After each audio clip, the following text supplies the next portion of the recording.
Olá, eu sou Lívia Leão e esse é o Li no Livro.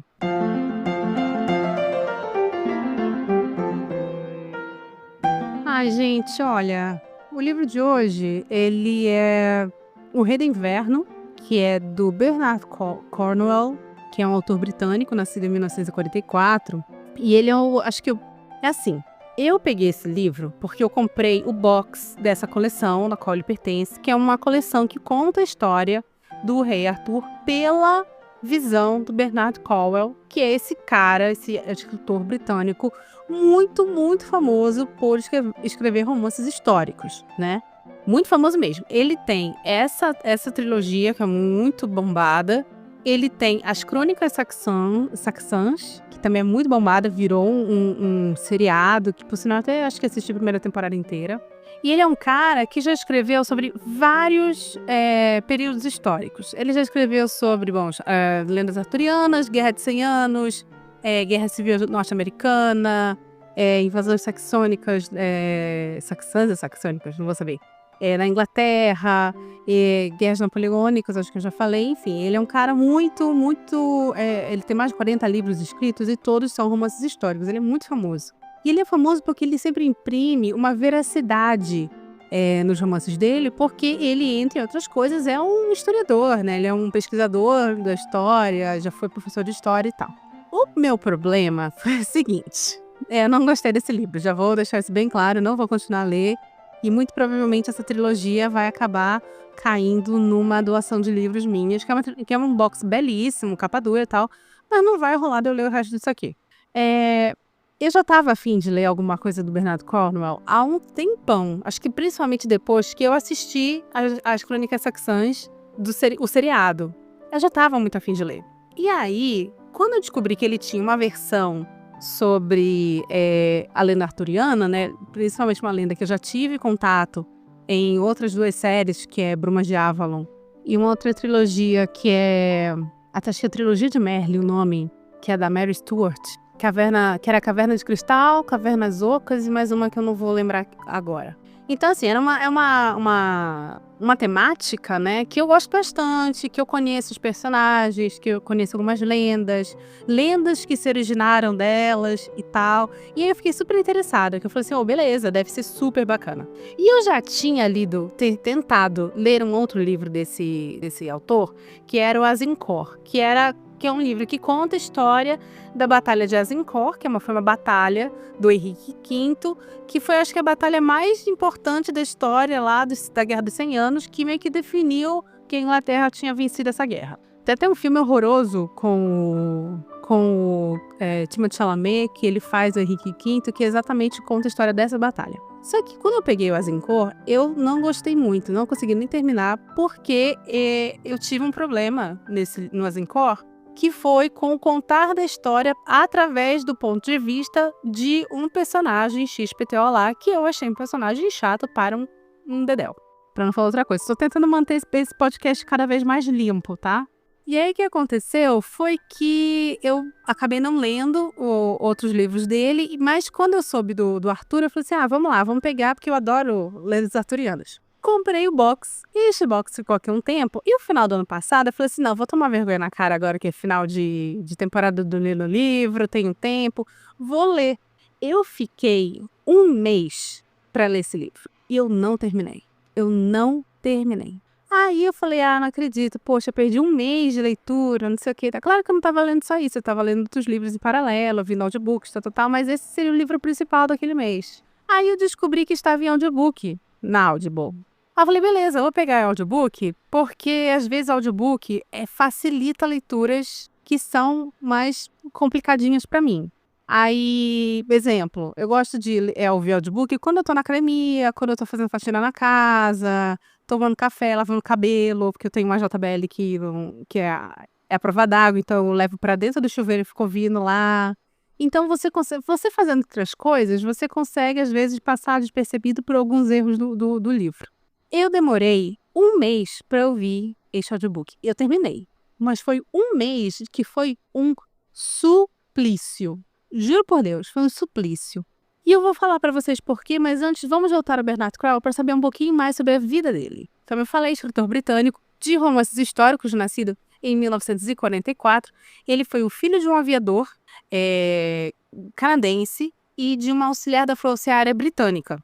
É um bebê da Segunda Guerra, né?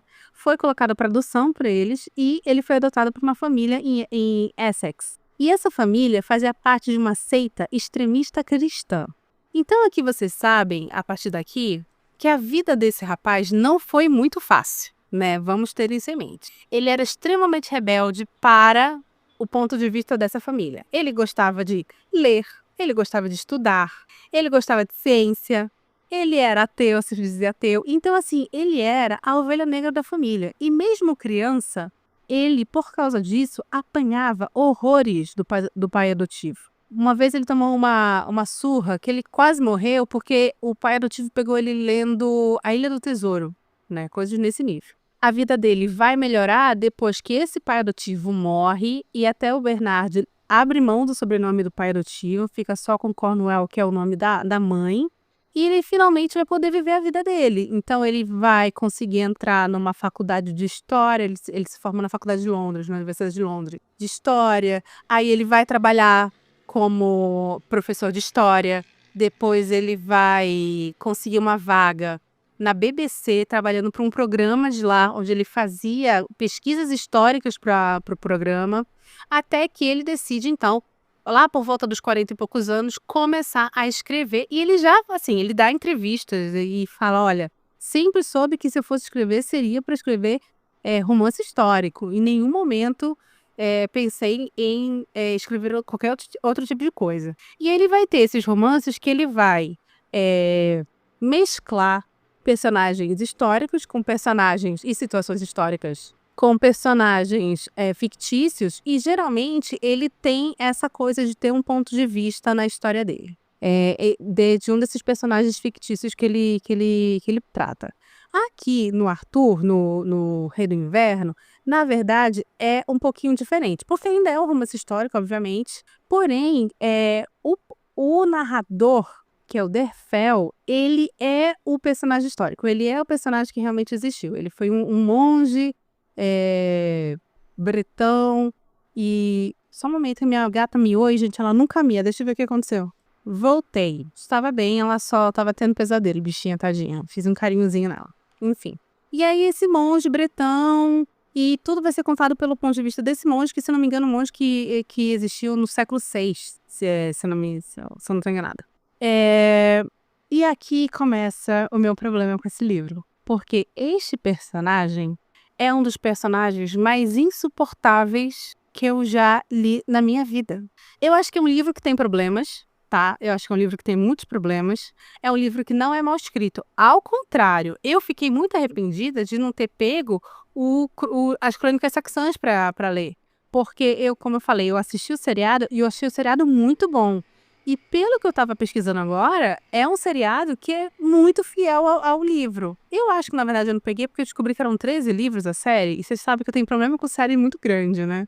Mas, enfim, eu fiquei com vontade de dar uma segunda chance pro Bernard Cornwell. Não através do Azincourt, porque, mais uma vez, o personagem lá, que é o narrador, ele também não me agradou. Mas uma segunda chance através do Crônicas.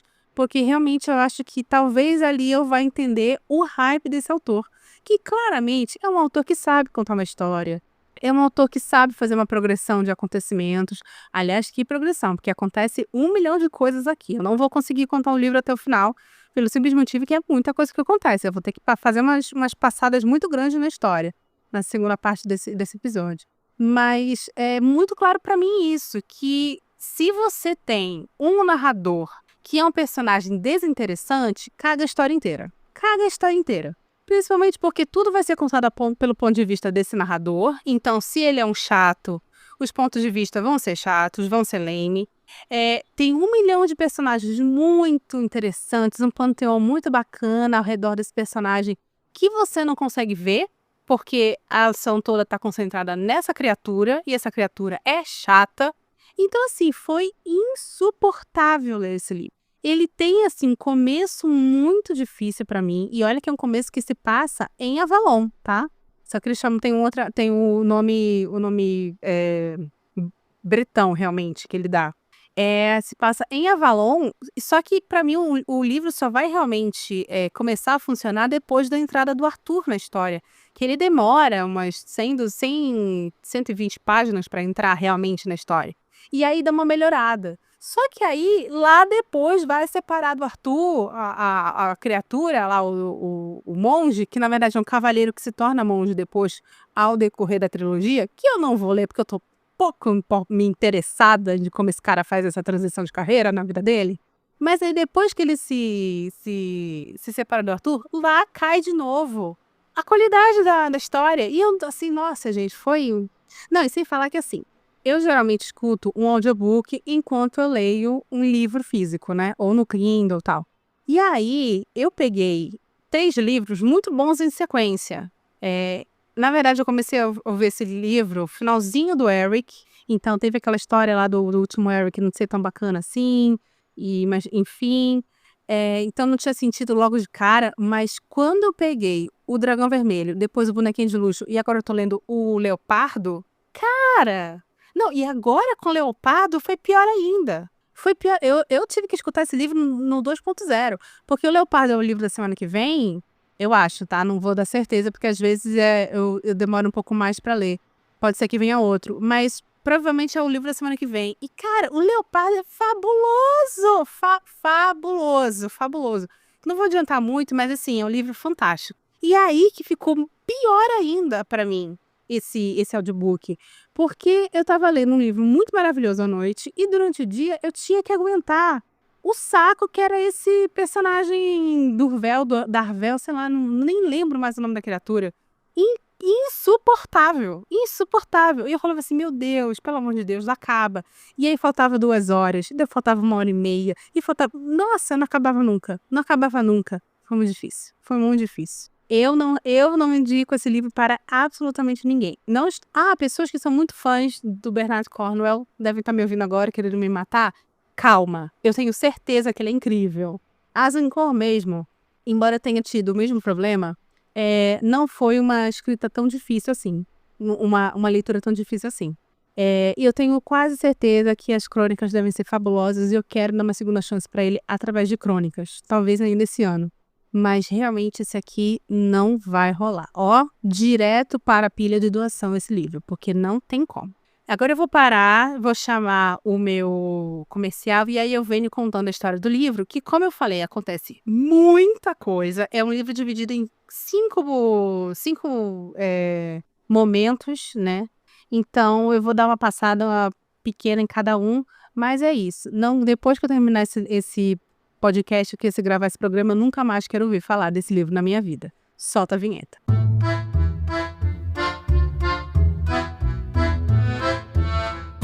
Opa! Já já o episódio continua. Mas antes, queria te lembrar que o Li no Livro é um podcast independente e sem patrocínio. Então, preciso da sua ajuda. Clica no botão de compartilhar e compartilha esse episódio com seus amigos e nas suas redes sociais. Me ajuda muito. Obrigada! Pois muito que bem, vamos lá falar sobre o livro O Rei do Inverno. Esse livro foi lançado em 85 nos Estados Unidos. Aqui no Brasil eu não consegui descobrir, mas você encontra muito facilmente porque ele recentemente foi reeditado nesse box muito bonito, tal, que é o box que eu tenho, e também está disponível para você em audiobook.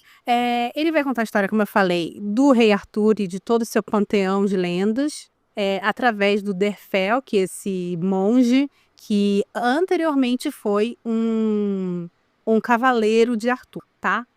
O começo, a primeira parte, ele se concentra muito no estabelecimento político desse mundo. Você tem o Uther Pendragon, que é um senhorzinho em que o filho dele, Mordred, falece. Ele vai culpar o Arthur, que é seu filho bastardo, como sendo o grande culpado pela morte do Mordred, que é o seu único herdeiro, seu herdeiro legítimo. Mas a esposa do Mordred, que era a Rowena, estava grávida. Então, você tem aqui o estabelecimento político, que é uma política muito, muito sensível, onde você tem a Dumônia, que seria essa região da Britânia, em que o rei está quase morto, está bem velhinho. Você tem vários outros reis Isso aqui é pré-feudalismo, tá? Então você não tem rei, senhor feudal. Todo mundo é rei, mas você tem um grande rei, que é o que meio que os outros são vassalos. Então, você tem aqueles outros reis, cada um querendo seu pedaço da Dumônia.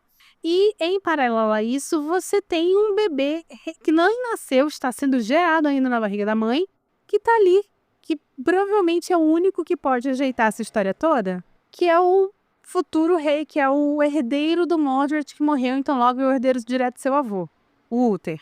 Então, é muito legal. Aliás, isso é muito legal no livro. Isso é muito bacana. As construções de política, a construção do mundo, o estabelecimento da política, das situações, aquilo, isso é muito, ele faz muito bem. E talvez seja por isso que eu não abandonei esse livro totalmente. Porque realmente essa picuinha que eu quero ver. Eu tô pouco me importando com o Durvel. Tô pouco me importando se ele é apaixonado pela fulaninha. É isso que eu quero ver. É esse tipo de briga e fofoca que eu tô procurando. E aí, a Rowena vai dar a luz ao Mordred, que é uma criança que tem um pé deficiente, ele tem um pé torto. E isso, a gente tá falando de quê? Século VI, século V? Então é uma galera que é muito ligada nos presságios e tal. Você não tem aqui uma Britânia totalmente dominada pelos cristãos. Você tem aqui os cristãos, mas você tem também a galera do Merlin, da Morgana, da Nimue. Só que aqui ele faz uma coisa que eu acho que é contraditória para a história que ele está contando.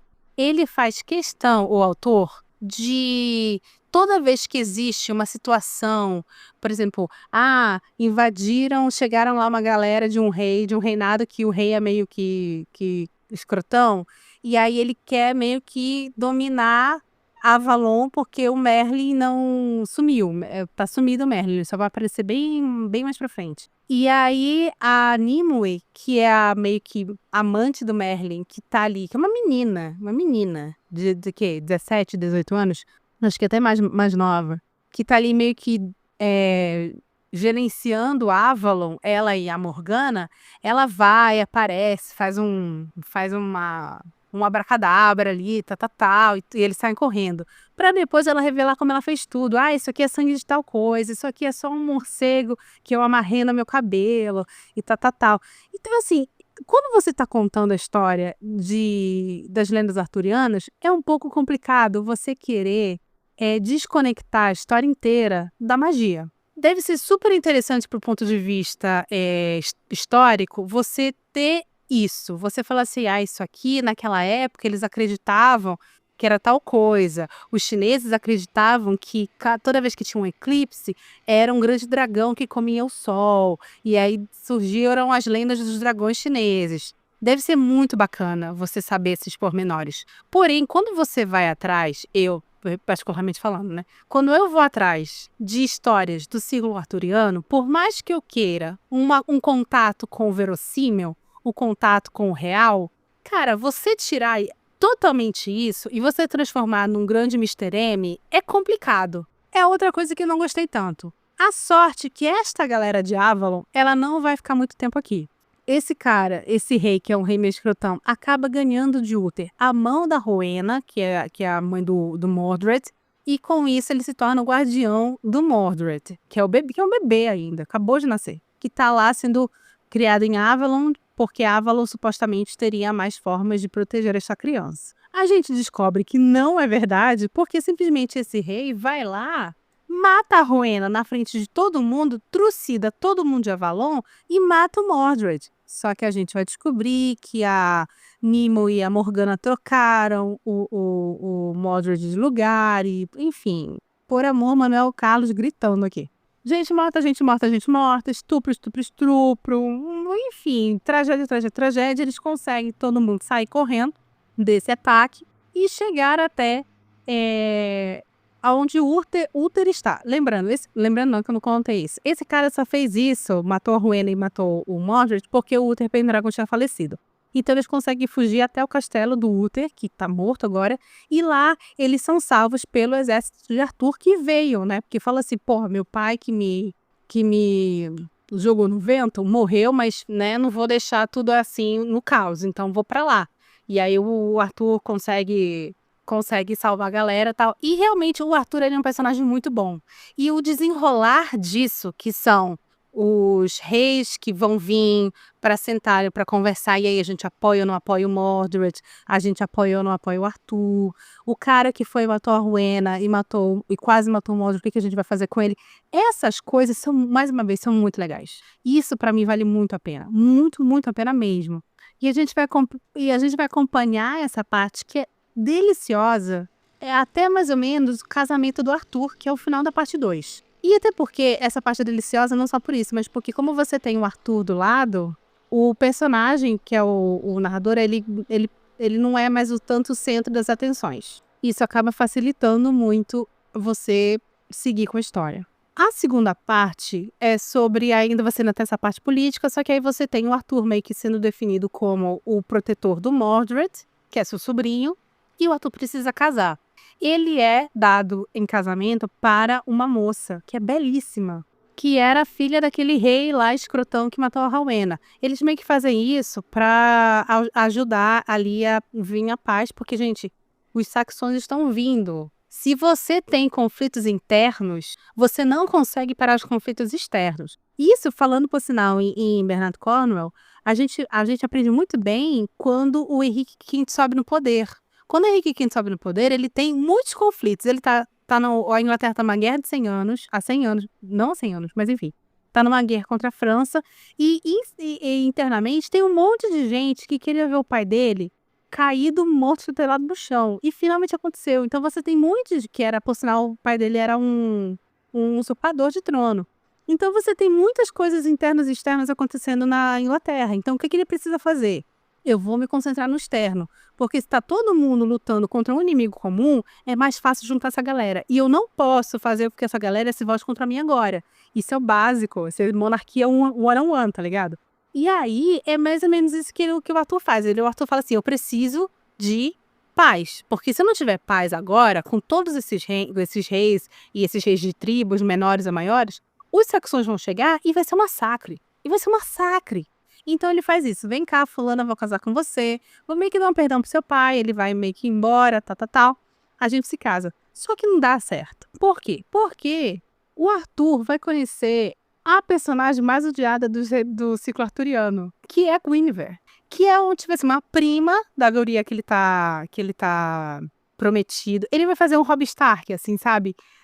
Um dia antes do casamento ele foge com a Guinevere pra casar, e aí dá um puta chabu isso, um puta chabu, porque ele desonrou um acordo que ele tinha, vira assim uma coisa guerra civil na Britânia de novo, por causa de um casamento errado do Arthur. E detalhe, um casamento errado com uma guria que é bem escusa, porque aqui a Guinevere tá muito longe da Guinevere do Brumas de Avalon, que é aquela criatura muito absurdamente focada na moral, nos bons costumes e extremamente cristã. É exatamente o oposto aqui. Então vai dar um mega chabu e toda a paz que o Arthur precisava para manter a Britânia unida vai para a Cucuy. Aí a gente vai para o retorno do Merlin, que é antes se passam, depois disso tudo. Esse menino, que é o narrador, chato pra cacete, agora começa a cair de novo porque volta a se concentrar nele. Ele é mandado pro Arthur para uma ilha que tem um rei que tá pedindo ajuda pro Arthur porque tá sendo invadido. O Arthur não vai poder ir, ele vai já com 60 homens, e aí quando ele chega lá é o rei Ban, que é pai do Lancelot. E aí ele descobre que o Lancelot é um escroto, um fanfarrão, que paga os bardos para fazerem histórias sobre... Ele e a mãe, né? Paga os bardos para fazerem as histórias sobre os seus grandes conquistas que nunca aconteceram. Eles se dão mal, assim... O santo dos dois não bate de cara. E assim, o Lancelot não é um personagem bacana. Esse cara é um personagem bacana. Então assim, tudo chato nessa parte. Tudo chato. A única coisa que é de boa nessa parte é o Galahad querido. Um querido, que é filho bastardo do rei Ban. Mas é um docinho de coco. Dá até dó do menino. Porque o menino é muito querido. Aí eles são atacados. O Lancelot fala assim, não, a gente precisa trancar o castelo. A gente vai ficar sitiado aqui dentro. E aí o narrador fala, mano, não é uma boa ideia, porque a gente não vai ter condições de comer. Não tem. Aí o Lancelot falou: não, tem comida pra. Tem pra cacete aí, fica tranquilo, vai dar tudo certo. Comprei uns Hot Pocket aqui, vai dar tudo certo. Enfim, passa-se muito tempo deles sitiados, acaba o miojo, não tem mais o que comer, os caras conseguem invadir. O Lancelot culpa o moleque, o narrador. E aí no Pega Pra Capar, no meio do Pega Pra Capar, ele vai salvar o monge do Rei Ban. Quando ele vai salvar o monge do Rei Ban, que ele tá lá, fala assim, não, porque eu preciso levar uma documentação, que é uma documentação mais importante da história da Britânia, não sei o quê. Quem ele descobre que é o Merlin, que estamos procurando há 400 páginas. É o Merlin que estava lá, disfarçado de monge. Aí eles voltam pro reino do Arthur, nesse meio tempo o Merlin desaparece de novo. Aí ele chega lá no reino do Arthur, ele descobre que o Lancelot, que chegou antes, estava espalhando o mó caô, falando assim, tudo foi culpa dele, depois que invadiram ele nos deixou sozinhos, porque ele é um covarde, não sei o quê. Aí ele chega e fala assim, Judas! Mentira, ele chega a tempo de ir e jogar na cara do Lancelot que ele é um merda, e é isso, fica meio que por isso mesmo, eles não se gostam, e é isso. Ai, gente, as faltas de consequências nesse livro me pegam muito, sabia? Porque, olha, tem uma coisa, já que a gente citou o Robb Stark do Crônicas de Gelo e Fogo, tem uma coisa que eu gosto muito dos livros de Martin, que é as consequências. Você quer ser um otário? Vai ter consequências. Você quer ser burro? Você tem consequências. Você quer ser ingênuo? Você tem consequências. Você quer ser mais esperto que todo mundo? Vai ter consequências. Isso que eu gosto muito dos livros de Martin. Independente dos erros ou acertos dos seus personagens, todos os personagens sofrem as consequências de seus atos. E essas consequências, às vezes, desencadeiam outras mais que vai virar um grande caos. E eu acho isso delicioso, porque às vezes você pega o livro e vai lendo, e aí, não sei vocês, mas uma vez eu estava lendo, eu acho que era O Tormenta das Espadas, eu não vou lembrar, e eu parei e pensei assim, meu Deus, nada disso teria acontecido se lá no Guerra dos Tronos isso não tivesse acontecido. Então você consegue mapear o cadenciamento das situações, das ações dentro da narrativa do George R. R. Martin. Aqui é um monte de nada acontece feijoada. Cara, não existe neste livro, eu sei que vai existir outro porque eu acabei pegando spoiler, mas nesse livro não vai existir uma real consequência pelo Arthur não ter se casado com a moça que ele tinha que se casar e ter se casado com a Guinevere. O Lancelot vai fazer tudo isso e não vai ter uma consequência para ele. A Nimue, coitada, foi mandada para a Ilha dos Insanos, Ilha dos Loucos, sei lá, a Ilha da Morte, porque estava meio doida. Aí o Darfel vai lá, resgata ela e ela volta a ficar de boa, sem uma terapia, sem um Rivotril, sem nada, sabe? Num ansiolítico deram pra menina. Meu Deus! E não tem consequência de nada. Isso me pega muito nesse livro. Esse livro, não, as coisas não têm consequências. E eu fico muito irritada com isso. Enfim. Confusão, gritaria, dedo no cu. Ai, desculpa, não posso mais falar isso. Eu tô tentando limpar a moral desse podcast. Enfim, dedo na boca e gritaria. Guerra. Vamos para a guerra. Aí aquele rei escrotão lá captura o narrador, o querido do Galahad e o chatinho do Mordred e fala pro narrador, não, fica tranquilo, eu só quero matar o Arthur. Depois de matar o Arthur, eu vou botar o Mordred em seu trono. E ele acredita, porque ele é um idiota, né? Pelo amor de Deus. Aí o Merlin tem que falar assim, não, ele tá mentindo. Cara, ele tentou matar o Mordred quando ele era bebê. Como é que tu vai acreditar nesse homem? Jesus, gente. Nossa senhora, esse é muito idiota. E aí eles vão pra guerra, conseguem no final derrotar o rei escroto. O Mordred, o que acontece com o Mordred? Ele não morre, mas acontece alguma coisa, que ele faz uma merda, que eu não vou lembrar agora o que aconteceu. Ele faz uma merda, e aí todo mundo chega à conclusão que ele não serve pra ser rei. E meio que o Arthur, mesmo que vai ser rei, ele não vai ser morto nem nada, mas vai ficar ali escanteado. E é isso. E aí eles meio que dão o rei escroto, agora já derrotado, pro Derfel e para Nimue, porque ele arrancou o olho da Nimue lá no começo da história e tal. E agora eles vão torturá-lo até a morte. E acaba o livro. É isso. Livro chato. Ai, gente, pelo amor de Deus. Livro chato, personagens chatos, nada acontece feijoada. Ah, ele escreve muito bem cenas de guerra. Porra, mas ele pega a parte 5 inteira pra cenas de guerra. E é chato, chato. Nada acontece, as coisas não têm consequência. Pelo amor de Deus, eu nunca li um livro mais chato na minha vida. Insuportável, insuportável. Ah, não gostei. Desculpa se eu tô me alterando, vou tentar não me alterar mais, mas foi muito difícil.